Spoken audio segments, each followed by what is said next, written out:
Good afternoon, everyone, and thank you so much for joining our Mobius Consulting webinar this afternoon. Apologies for the delay in starting. We had a technical difficulty as we were pressing the button to go live, but we are here and we are ready. And again, thank you so much for just attending us and making time today to just listen to what we have to say. I think just as an introduction, today we are going to present on, is your ISO 27001 certification enough? Basically, what we've seen is, there's a lot of organizations that come to Mobius to help guide them on their ISO journey. And we just wanted to share some insights with you if you're thinking maybe going down this journey, or you've already started this journey, you're quite far along this journey, and you just want to just reevaluate and make sure you still have the value and getting the value from the certification. So just a quick agenda. We will do some introductions because I've got a very esteemed and knowledgeable panel that's supporting me today that will answer some of the questions that we will go through. And please, there is a comment section, so please just add your comments. We'll try and keep an eye on this as we present, but it is a little bit difficult to multitask and to run a webinar, but we will do our best to kind of just answer your questions in the chat. Then we'll just go about quickly, why are we doing this webinar? So just to reiterate or just remind ourselves, why did we join this hour session today? Then just a quick view, we'll have a bit of an opening discussion. We'll address some of the customer needs. We'll look at some of the challenges in maintaining your ISO certification, some practical recommendations, learnings from experience, and then what to do looking forward. So that's some of the topics that we will cover through the questions that we ask. So I think let's get started. I will be your host or your MC for the afternoon. I've got more than 16 years experience in information security and IT risk management. I have been with Mobius Consulting for over 11 years, and I'm currently a director within the Mobius South Africa business.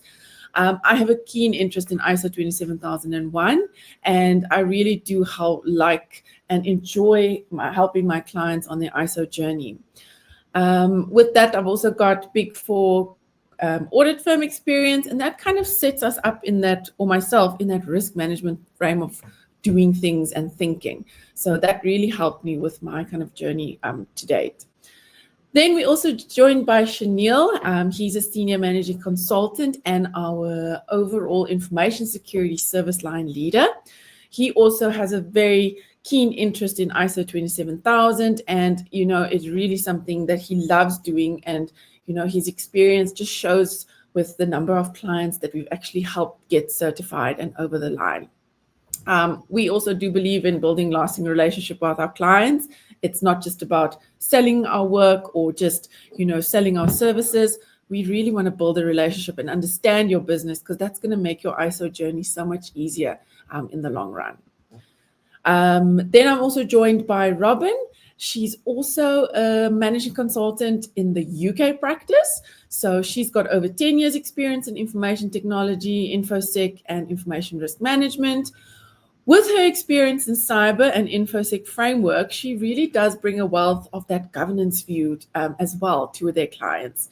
She is really passionate about security processes, enhancing risk management workflows, and then also just delivering and developing tailored strategies for her clients. Yes, and so she's also a valued team member. She's now based in the UK. She used to be in SA, but now she is representing our UK office. And then I think with that, I really want to welcome Sihle. He's one of our panelists and also a client that we've worked with for so many years. Also, we work well together. He's a seasoned IT governance, risk and compliance professional, and he really also just believes in strengthening IT governance frameworks, enhancing risk management strategies, and just ensuring regulatory compliance. He's a senior manager in ITGRC at Blue Label Telecoms, and he has been one of the pioneers, and he successfully leads his ISO implementation, specifically to 27001. He implements the IT governance framework. He drives third-party risk management initiatives. So I think with his experience from an auditing, policy development, compliance perspective, he's really got that background, to help us run the ISO implementation in his organization. So I think from a panelist, welcome everyone, and thank you for also just taking your time to join us today. And then I'm just going to go back to our view so we can see our panelists, and then just remind everyone why we are here today and what we're going to kind of discuss. So basically, we've seen an uptake of ISO 27001 certification, especially the last 2 to 3 years, really picking up. And it really comes from a customer and a client need. So, you might want to deal with different clients or customers, but they generally ask for ISO 27000 certification, whether it's you are providing a function or a service, or you are also providing an application. They would prefer it to be ISO 27001 certified. But what we've also now seen is many are now finding that they might no longer experience the benefits of using the certification, to meet those clients' expectation or needs. So we've decided to put this webinar together and obviously presented with the help of our panelists. So we've obviously got our lead implementers, myself and Chanel. And also we want to explore why your organization might be facing these challenges if you are certified or if you are planning to get certified. And we're hoping to provide some practical recommendations on how to maximize the business value of your ISO 27001 certification. So if those topics really resonate with you and it relate, you're in the right place. We're going to try answer some of those questions and just give you a little bit more background and additional detail. So with that, I'm going to start with our first questions. I just want to remove our presentation so you can merely just focus on our panelists. There's no distractions.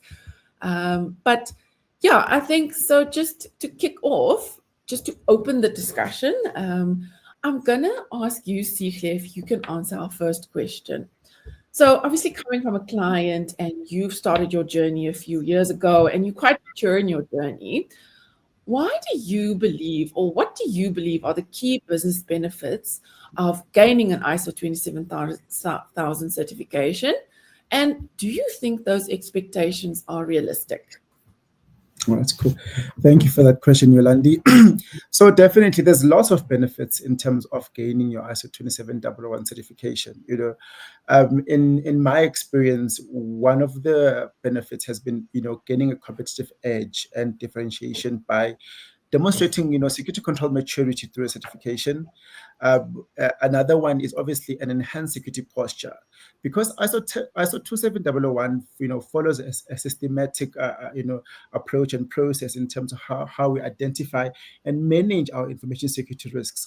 That means you obviously have a better visibility in terms of your security risk and threat landscape, and it also just helps to also improve your security culture as part of that. Again, one of the other things, you also gain digital trust through your customers as well, and that obviously leads to improved customer trust, because it signals to your customers and your clients that you are committed to data protection. And these expectations are realistic, but they can only be fully realized if you're obviously integrating information security, being ISO 27001, as part of your business processes, and not just treating it as a once a year audit checklist, where now everybody's running around because the audits are coming now, but how do you embed that and make it part of your culture? Because then that is how then you will truly realize the value and the benefit of the certification. Yeah, I think that's so true, Sihle. Especially, are these expectations realistic? Do I still benefit from this? If you do it right and you build it as part of business as usual, it's not going to feel like that tick box exercise. Because I think also when the certification body auditors come in, they don't want you to see it like that. They don't want you to see it as just a, a tick box. We're just doing it because we want to maintain the certification, and that is it. They want you to build it as, this is a way of doing business. This is how we run on our ISMS. So I think once you realize that and get over that hurdle, you're really going to reap the benefits of the certification, because it might not stop or completely prevent a breach or an incident from happening, but your response is going to be so much more robust and quicker, and you're going to know where to look and what to stop or continue. So it really does help. So I think thank you for those insights. Then Robin and Chanel, I'm going to go to you, and just maybe if you guys can just answer, why do you think many organizations struggle to experience the full value of ISO 27001? After achieving it, you've gone through this long process, generally between a 6, 12, 18-month process. So why do you think they might not see the value then afterwards? Yos, we generally see one of three reasons for our organizations, or maybe a combination of all three. A lot of the times it could be that the scope for their certification is so limited to a subset of the business that only one part of the business is being ISO certified and managed in that manner, and then the rest of the organization is going through unmanaged. So you've got conflict going on in your business. Processes are running smoothly, or you're doing a lot of work. There's a lot of resources going into maintaining the cert. But like Sihle says, if you're not following that throughout your whole business, you're only generating that kind of work in one area. So there's only one part of your business who's experiencing the full value. So that often has that conflict in an organization. The second one we often see is when an organization is a multi-framework organization, and then they've chosen a subset again to certify against. Now, as an organization, you've got conflicting frameworks that you're working with. One area is falling through ISO, and maybe the other side of the business is NIST aligned. So yes, you've got your cyber controls really well established, but these two frameworks aren't speaking to each other at all. And now, again, there's that conflict. People start feeling that I'm only doing this exercise as a text box for the auditor, and they're not overlapping the frameworks to get that full value the way it's actually designed to be. So the frameworks are meant to work together. And then the third part, from a third-party aspect, is really we find that organizations aren't really going through the process of understanding what their third parties' needs are. Although they say that they do as a high level, yes, I've considered my interested parties and what are their requirements. Are they really going through that process of understanding, for my clients or my prospective clients, what are those control requirements that they have? Have we really considered it, and we've built that into our ISMS, and then reporting back to our clients? In that way, when you have built a full solution where you've really expanded your scope, so you've got the coverage, you've considered all of your frameworks, and you've considered your third parties in that, that's when an organization really flourishes, because then the whole certificate is working in this cohesive way, and then they achieve that true value. So those are the three elements that we normally find. Yeah, that's very useful. Chanel, I don't know if you want to add anything to that, maybe just to piggyback off what Robin was saying. Yeah, completely agree with all the points mentioned by Robin. I think maybe just in addition as well is, obtaining that leadership buy-in is so important, and not only on the certification journey itself, but definitely post-certification as well. We see that, if, leadership teams and so forth become disinterested in the continuous improvement journey, your overall value might definitely diminish going forward from it. Yeah. Yeah. And I think that's what we're seeing through our client discussions, through ourselves, because we obviously know the standard quite well, is that leadership buy-in, that takes sometimes the most convincing and, most time to get right, because it's often perceived that this is just a 1-year thing and then I'm kind of fine after that, But ISO 27001 and keeping and maintaining your certification is a lengthy process. You have to go through that first certification audit. Then you have to do 2 surveillance audits in between, and then do a recert in your 3rd year. And that's why I'm saying, if it's so much easier and the process is so much less stressful when you do it right in that 1st year, get everything set it up as business as usual, and then kind of just check in as you go, and when changes happen to your scope throughout the 3-year process. So yeah, that's definitely what we see. So now you've obviously had these customer needs and, they're asking for the certification and we're trying to address it. So I want to kind of shift now to addressing your customer needs. And then maybe, Chanel, my first question will be to you is, how can organizations use their ISO 27000 certification as a tool to strengthen that customer or that client trust? And then ultimately improving relationships, because that's obviously what it comes down to at the end of the day when you work with your customers and your clients. Yeah, 100%. So I think firstly, being certified, and Cecily alluded to this earlier as well, being certified, serves as a foundation for really enabling digital trust within an organization. And being certified also helps demonstrate commitment, to security holistically. And it shows, clients, partners, regulators, and so forth, that you do actually take information security seriously.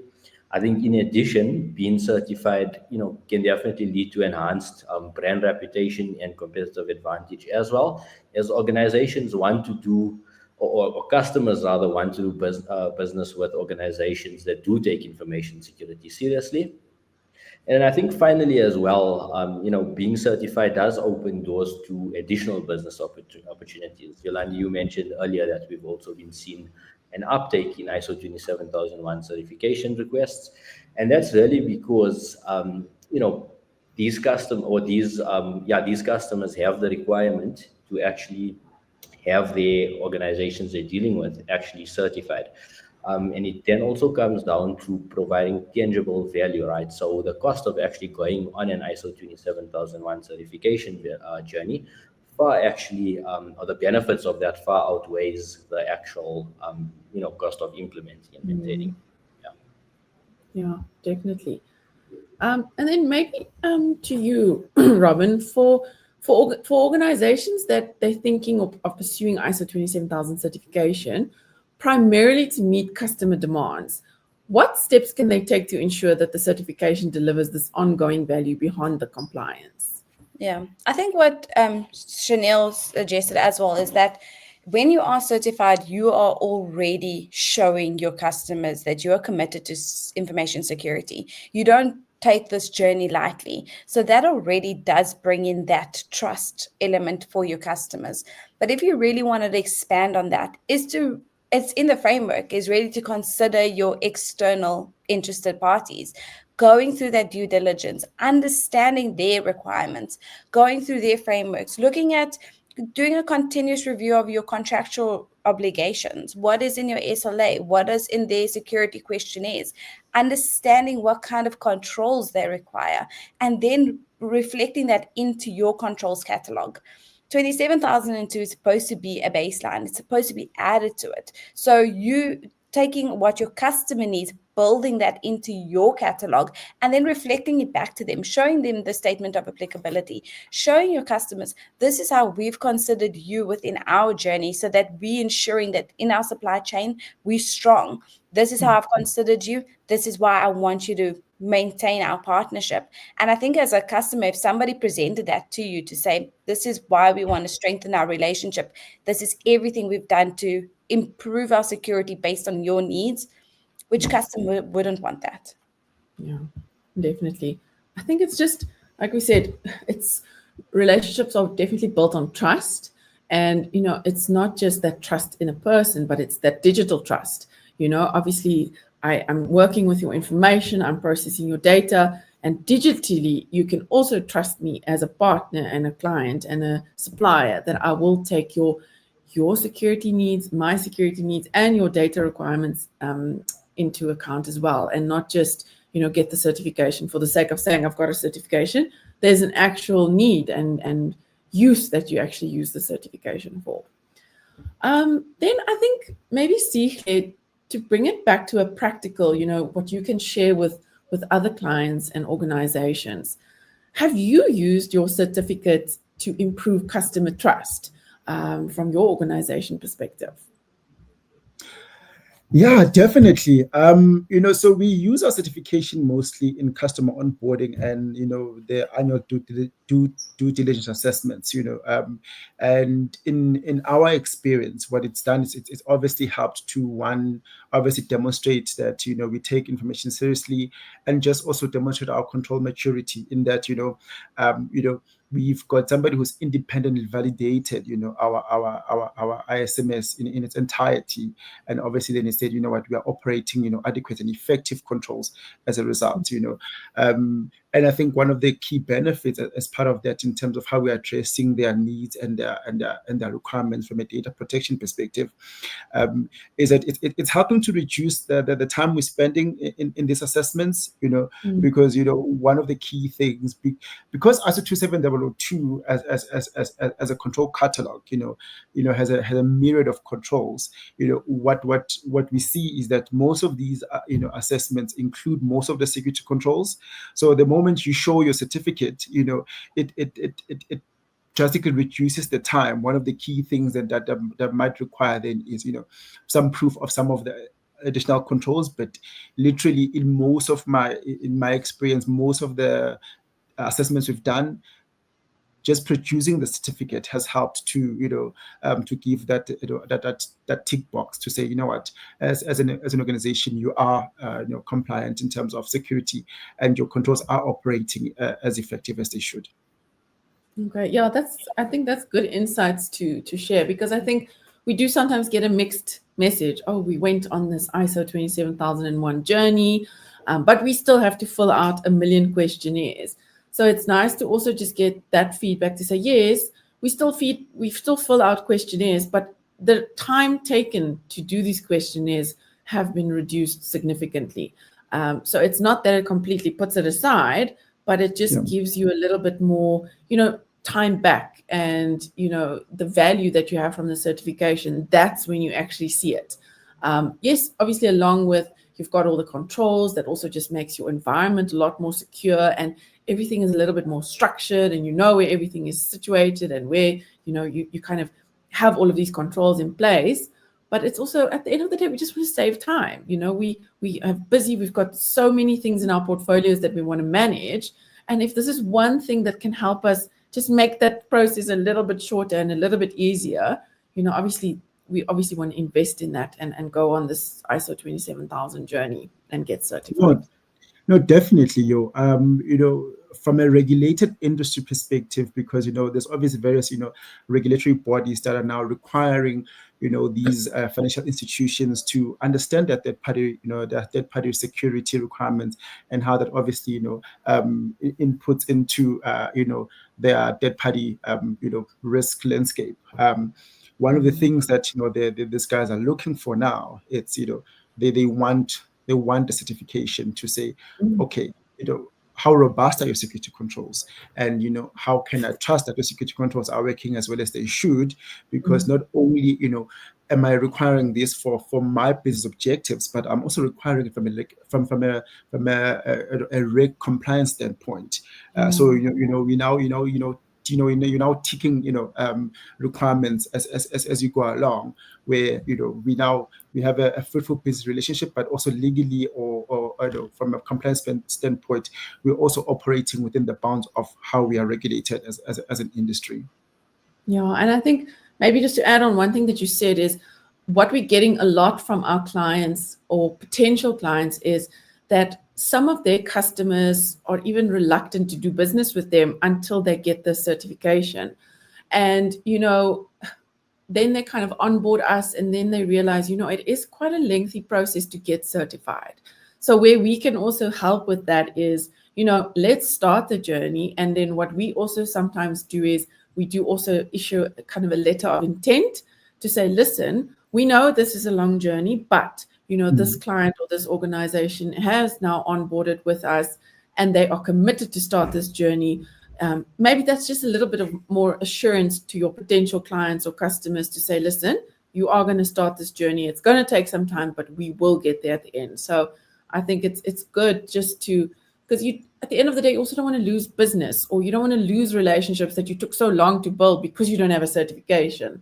So I think that's also just some of the factors that you can consider, if you maybe want to start this journey, if you are still hesitant, or maybe, it's now basically I'm losing revenue or I'm getting the certification, kind of go. So if you ever have questions that maybe as a potential client or a customer, also reach out to us after this webinar and we can definitely answer some of those questions. But I think thanks for that, Sihle, as well. That's very valuable insights. Then I want to just maybe go, because sometimes also, when we start this journey, we do find some challenges. And then, how do we address these challenges in maintaining our value? So I think, Chanel, I'm going to direct it back to you. So what are some of the common mistakes or oversights organizations make after achieving the ISO certification that maybe lead to diminishing returns, or, I'm not finding the value, or, the process is too long? What have you seen in the industry or with some of your clients? Cool. Yeah. So I think there could be a long list, yeah, but I'll probably keep it to like a top three. So I think initially the first one is definitely treating ISO 27001 certification as a checkbox exercise, and really not building in information security within your business processes. I think, Sihle also mentioned this earlier. I think that was his first point, actually. It's so important to actually embed information security and bake information security into the way you do things as an organization. And not just from a technology perspective, but obviously across governance, people, and processes as well. Definitely in terms of resources, if we think of, who's actually running with the ISMS, inadequate resources or dedicated ISMS champion as well, like we like to call it. It's imperative to actually have someone that's dedicated to managing the ISMS and information security holistically throughout. So what we've seen in small organizations, for example, is bolt on that role to someone's existing responsibilities, or if you're in a medium or larger organization, have something like an InfoSec officer or InfoSec manager really to drive this. And I think finally as well is the lack of continuous improvement initiatives. Obviously, once you are certified, ISO places a big emphasis on continuous improvement initiatives. So it's really anything from embedding stronger information security governance to implementing new security technologies, or even things like dealing with newer risks, such as AI or modern tech, or any other modern tech type of risk. Yeah. Okay, yeah, I think having a dedicated role or someone that can add on, especially if you're in a small organization, to just help you drive that, it's also going to make the process so much easier, and then also for you to realize the benefits of your certification, because there is quite a lot of working parts in maintaining your certification. And if it's kind of like a side job, or like, I'll look at it when I get to it, you are going to maybe fall behind, and it's going to be difficult to catch up eventually. So, but that's, again, you do what works for your organization. If you're a small organization and you do have a team that maybe can help you and they have capacity, assign it to them, but make sure it's specifically said, like ISO certification, this, or maintenance is driven by this person or this team. When you are fortunate in a medium to larger organization that can actually hire or recruit for this role, it can be a full-time role, but it's more an information security officer with, on my to-do list or my responsibilities, ISO certification maintenance is actually one of them. So yeah, it can work both ways. It's just how you kind of unpack it and work towards it. Then Sihle, I'm going to go back to you just to, when we talk about challenges in maintaining your value, how do you ensure that ISO 27000 processes are maintained and continuously improved, rather than just becoming stagnant or being neglected, and, also still forming part of this journey where you have to show that as your external environment changes, I am still adapting to that and maintaining and continuously improve. So how do you that, or what can you share from your experience on that? Okay, cool. Thanks for that, Gio. The reason why I love, the standard is that, it gives you a framework in which you can work within, and one of the key requirements of the standard is that of continuous improvement, So for you to obtain the value of ISO is you obviously need to embed that culture of continuous improvement and make sure that there's robust controls that are in place, How we do it from our organization standpoint is that, one, as I've indicated before, for the value of ISO to be evident, you have to walk the talk, So embed your security controls as part of your business process, make it as part of your day-to-day. And then secondly, obviously, internal audit must become your partner, because part of the key things that are quite important from that standpoint is how then are you then continuously assessing, your compliance to the standards, and also identifying further areas of improvement. And then thirdly, obviously, one of the key things from a management review perspective, as one of the requirements of the standard, is yourself as management, right? How then are you obviously there, assessing, your own, security posture and obviously compliance to the requirements of the standard, the standard obviously gives you detailed guidelines as to this is how you can perform, your management reviews in terms of, do you understand your objectives? Are objectives still applicable? Has there been any changes in terms of your environment, internally and externally? Because those things help shape in terms of, is our ISMS still aligned to our strategic objectives as an organization? And where there's misalignment, how then do we make sure that, we are aligned so that we can truly fully realize the value of ISO? Okay, yeah, definitely. And I think also if you are again, our approach is very tailored to whether you're a small organization or a large organization. If you also don't have that internal audit functionality or, capability or skills, that is something that, it is a requirement. You do need to do an internal audit before they come and do a surveillance or research. That is something that you can chat to us about as well, and we can assist you with that, because these skills are far and few. They're not as present as we might think they are. Yes, we've got, the big four audit firms that kind of can also bring those skills, but actually looking from an ISO 27001 perspective, it's very specialized skills. We know what to look for. So even if you need to get to that point as a small organization, that's something we can help, as well as if you're a large organization. But yeah, I think if you've got those internal audit skills, make sure, and like you said, Sihle, become a partner with them, because that's also going to make your process and your journey so much easier, and hopefully a little bit more bump free when you have to get to that surveillance audit or the next research. Okay, thanks for that, Sihle. I want to obviously make it a little bit more practical. So, what are some of the practical steps or strategies we can implement? So I'm going to ask you, Robs, from a practical recommendation perspective, what practical steps or strategies would you recommend to organizations looking to re-energize their ISO 27001 certification efforts and maybe get even more or additional business value from it? Yeah. I think one of the things the team touched on as well is your management and your leadership can get fatigued. Everyone's looking at it. You feel like you're doing the same thing, the run of the mill, you're just reporting it.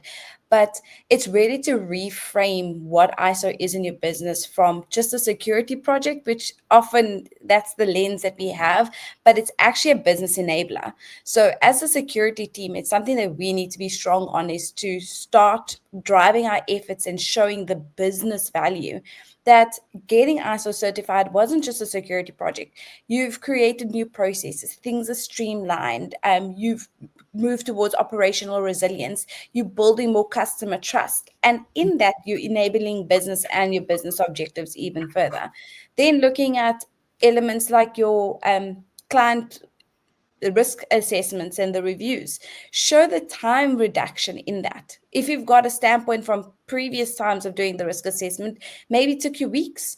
Now you're at the position where it's only taking you a day or two for organization to go, great, you're certified, we can see your processes are in place, and that's going to derive business for you faster. You're turning around deals so much faster. And as a security team, start reporting that as well to your leadership and your exco. Show them the value that it stretches beyond just security, but it's going to increase the amount of business you get at a rapid pace. And then I would say one of the new ways to do it is start looking at your sustainability goals or your net zero targets, ESG, and start saying, okay, these are our targets. Maybe it's only relevant in 2035.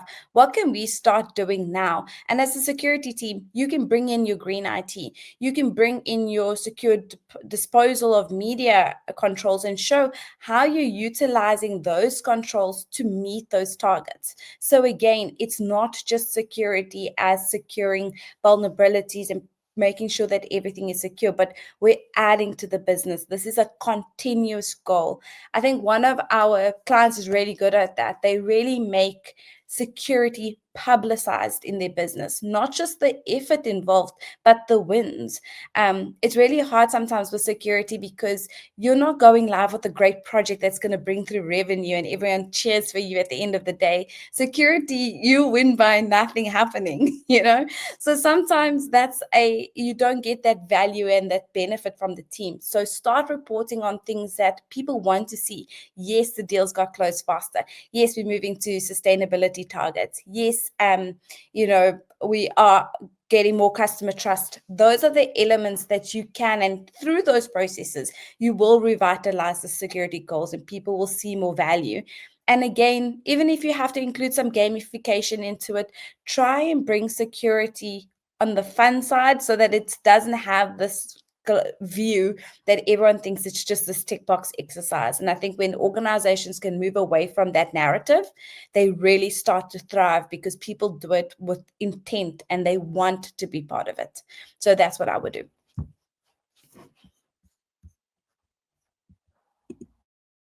You're mute, yo. Thank you. Thanks, Robs. I had a hardy dial fly by, so I had to just mute because you know how loud they can get. And then I think maybe just going back to you, Sihle, what role has your leadership and organizational culture played in maximizing your long-term benefits of ISO 27001? So I think we all know that in any business setting, executive support is critical, because without that support, most of these strategic initiatives just end up falling flat, in our organization specifically, it's, I think one of the key things that we've done well has been, making security talk more business language, as to, in terms of risk reduction, what do we mean by risk reduction? In terms of cost avoidance, what do we mean? But I think in supporting that, one of the key things, has been has been obviously the commitment to the program in terms of committing resources and budgets to the program as well, and obviously then accountability becomes a key part of it, because if there's no accountability, you obviously can't further improve. You can't even identify anything wrong in the process. And I think obviously just making enabling the security culture, as Robin said, how do you make security fun?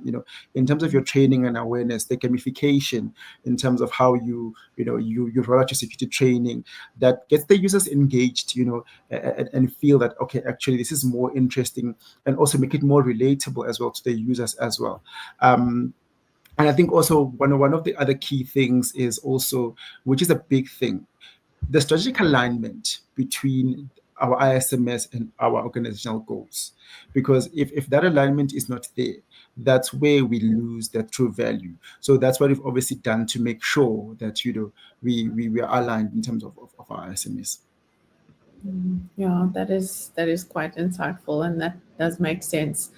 And I think also that's why it's so important to maintain and also create that RACI and that roles and responsibility matrix. Because like you said, Sihle, you need to know who's accountable and who's responsible and who needs to be aware of what's going on.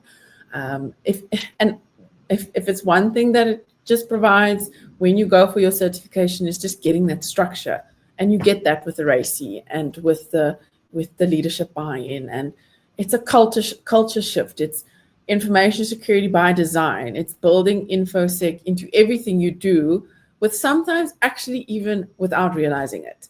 So that's, I think, the ultimate goal you want to get to when you actually get to that benefit as part of your certification. Then if I go to the next kind of topic as part of our agenda, just some learnings. How do we share some learnings from our experience, what we've picked up along the road? I think, Chanel, I'm going to direct it to you now. Can you maybe share any success stories or examples where some of the organizations we've worked with, or that might have successfully revitalized their ISO 27000 practices and gained some significant business value as a result? Can you maybe share some of those examples with us? Yeah, sure. I think like in some of the organizations we've done work at, as is with any business, teams change, leadership roles change, and so forth. So this specific organization, had quite a massive InfoSec team restructuring, quite a big leadership restructuring as well. And this organization had to almost start, although they were certified, but start this process almost all over again from that plan phase. As we know, the 27001 standard follows almost that plan, do, check, act life cycle. So in this case, the organization had to reobtain that leadership commitment from the start, run training and awareness around the benefits of the certification, and really make information security fun, again, as the team on the call was alluding to as well. So this organization also did well in terms of celebrating successes. So apart from achieving the certification, which is by no means an easy feat in itself, celebrate those successful surveillance audits, celebrate those big information security wins and improvements within the business. And this then, up until today, they still are quite a successful information security team. They still, are fully aligned to ISO 27001. And I think overall, the benefit is that they still are able to onboard new customers or new clients from their side, especially where ISO 27001 is a key requirement in them actually doing so. Yeah. Okay. Yeah, I think that's some great success stories. And then I think maybe just to add on that, yes, we've got some success stories, but again, maybe Sihle, what challenges did you face in aligning your ISO 27001 certification efforts with changing business or customer needs? And how did you address them? Sheesh, there's lots of challenges that you face, because if one follows the requirements of the standard in detail to say, any changes in your environment need to be considered and risk assessed, you get to realize that the standard is a lot of work, but a lot of fun work as part of that. Mm-hmm.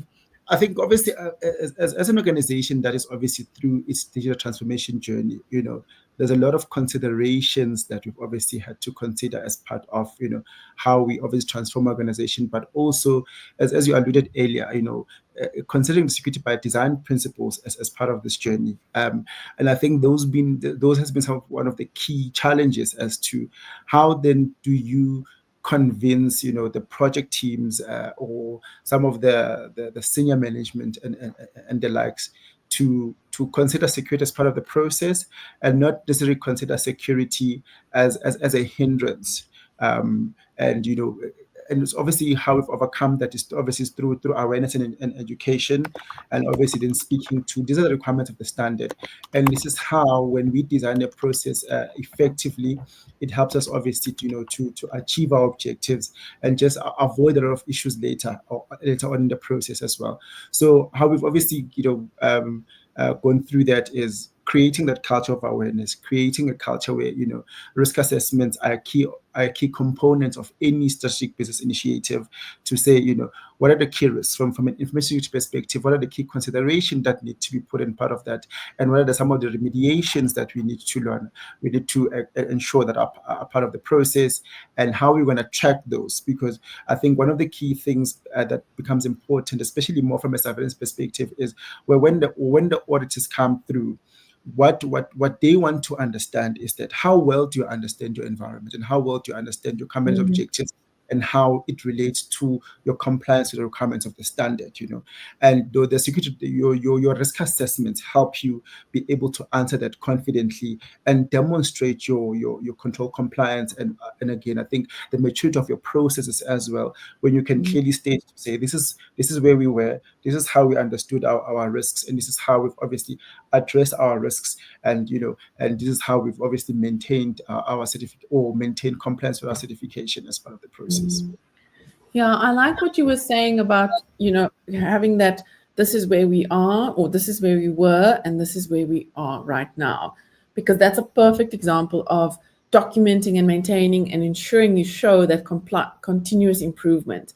Like, this is the view we had, this is where we are, or maybe, this is how my scope initially was set out.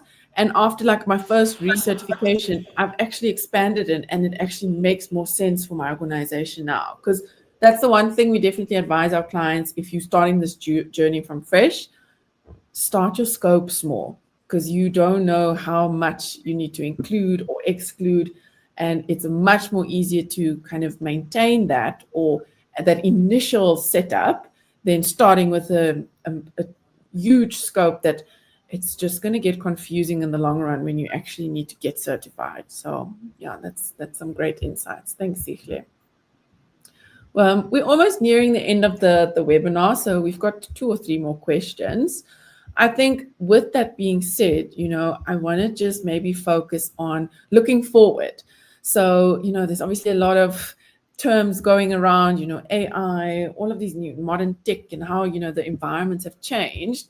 Is ISO 27000 then actually still applicable? But it definitely is, because as it matures, I think the ISO standards also mature and add to it. It might not be in the 27,000 series of family standards, but there's definitely, like the AI standard, and all of those, they do supplement each other. But if you have that proper, or that foundation set as a proper ISMS, you can always build on that. So I think Chanel and Robin, I'm going to direct this question to you first, and then I'll go to Sihle. How can organizations use ISO 27001 as a foundation for addressing these new and emerging security challenges, tech, such as AI risks or evolving privacy regulations? What have you seen in your personal experience to kind of help that or maintain that? Robs, because Chanel just spoke, so you can. I was going to say, who's going to take this? Well, this is where ISO really shines. It's a risk-based process.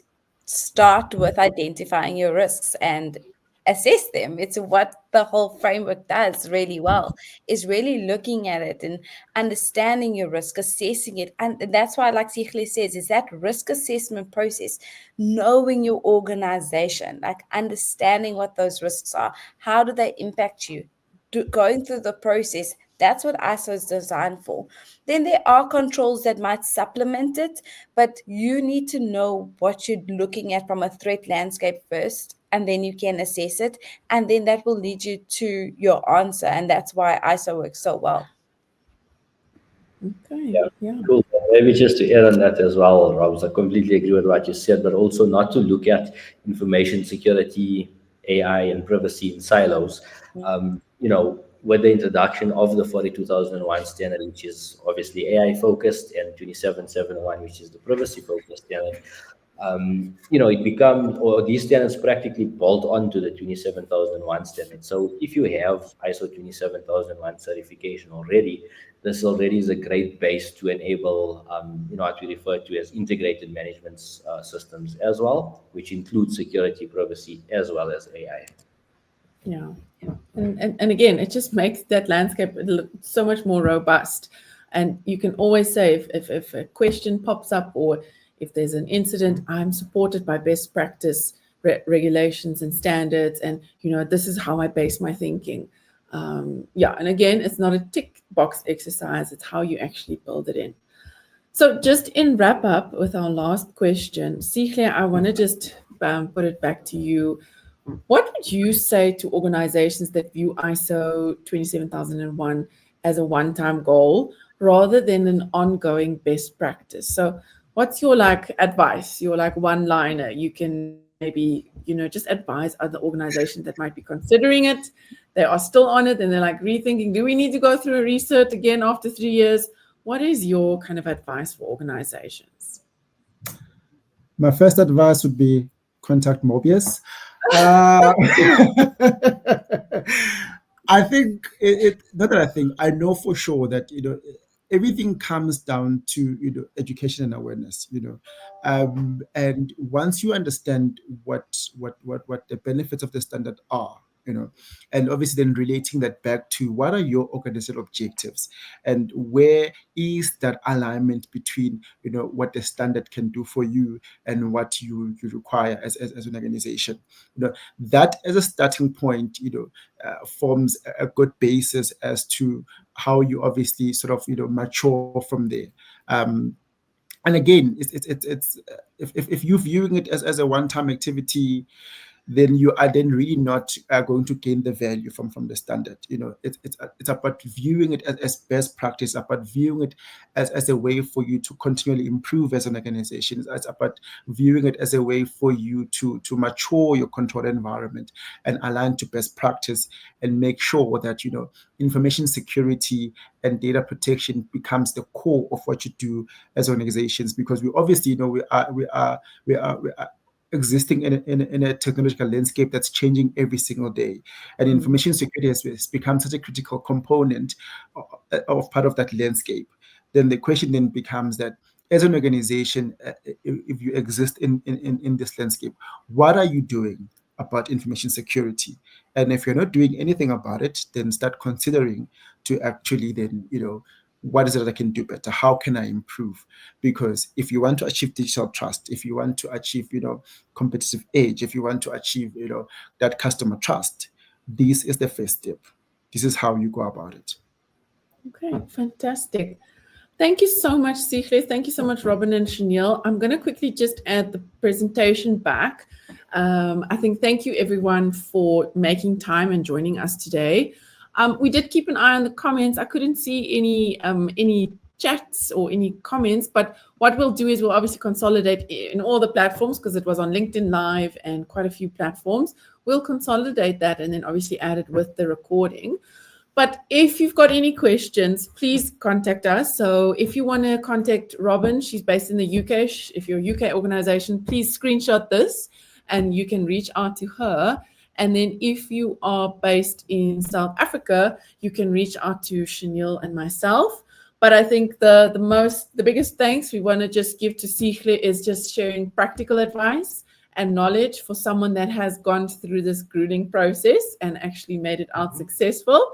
But thank you so much, Sihle, Robin, and Chanel, and thank you for your time and just attending this webinar. We really do appreciate it. Okay. Thank you so much, yo. Thank you, everybody. Thanks, everyone.